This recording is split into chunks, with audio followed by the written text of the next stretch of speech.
So in the wild, it's pretty close for me. I've never really felt accepted or normal anywhere I've been my whole life. I'm Costa Rican, which you'd think is normal being in Florida, but I was born in McVinnville, Oregon. It's a little different there. Not as many Hispanic people. And I grew up near the Lewis River in Washington State. Now, growing up super Hispanic in a very, very rural Washington area is a little a little jarring when nobody sounds at all like your mom, at all.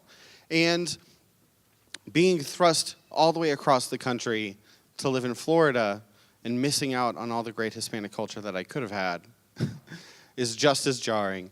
Like, I did not realize that in the South I would be going to a high school where football was king and everything was underfunded.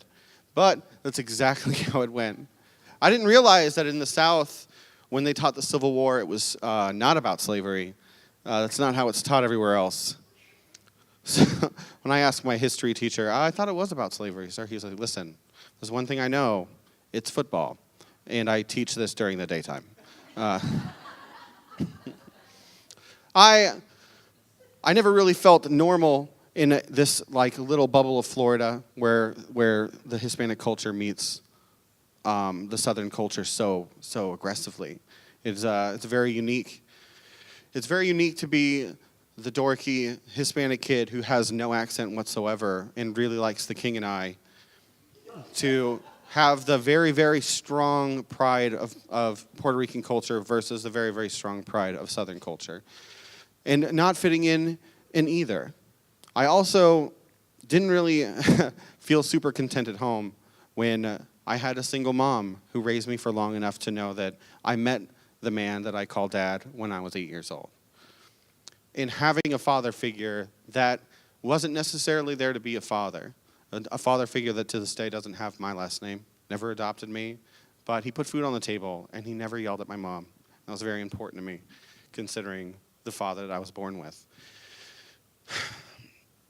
We did a lot of different activities when I met him. He liked to go outside. He liked real nature.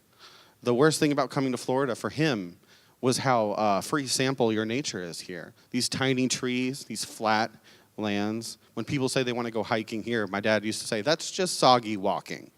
That is not hiking. I've seen an elk bigger than my car, which is true.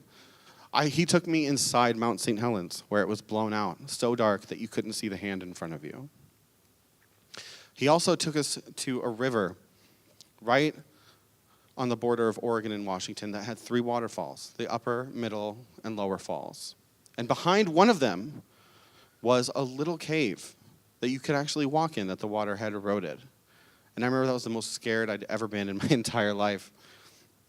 But now I can't sleep unless I'm listening to the sound of falling water. I haven't felt accepted a lot. Growing up with a dad that liked so much different things than me. Like when I say that I like The King and I, he very much likes his Ford Galaxy 500. And those are not hobbies that blend easily. I wouldn't say that I'm a guy that has felt very welcomed. Chris is not a name amongst the people that I know that say, that guy is chill. That's not a word. I'm a stressed out guy. I have a little bit too much anxiety. I also struggle with the fact that everywhere I go, I feel like I'm a little late to the party. I didn't get to start college until I was 24 because my family made a little too much and were a little less generous to where I just couldn't afford it. So I'm a little behind. I also didn't get to star in any of my high school plays because circa 2008, that meant you were gay, which is not something that I wanted people to think. I was fragile and alone. So I didn't want anything else to put me out. And I never had someone tell me that they were proud of me in an accent that wasn't my mother's. So whenever it comes to being in the wild, I would say that's how I wake up. I will say that the first time that we went camping and the first time that I called Tim my dad was the time we were inside the waterfall. And His brother had just got done peeing in it, because that's what you do when you're 24 and you're camping. And he was the last one to get to go. And he was going to take me, because I was just old enough to where I should do these things and become a man. But I was just young enough to where I was really, really scared about it. As he brought me into the waterfall, I asked him if we should be wearing shoes. He said, no, the water's too slick, you're going to slip. I said, aren't feet kind of like shoes?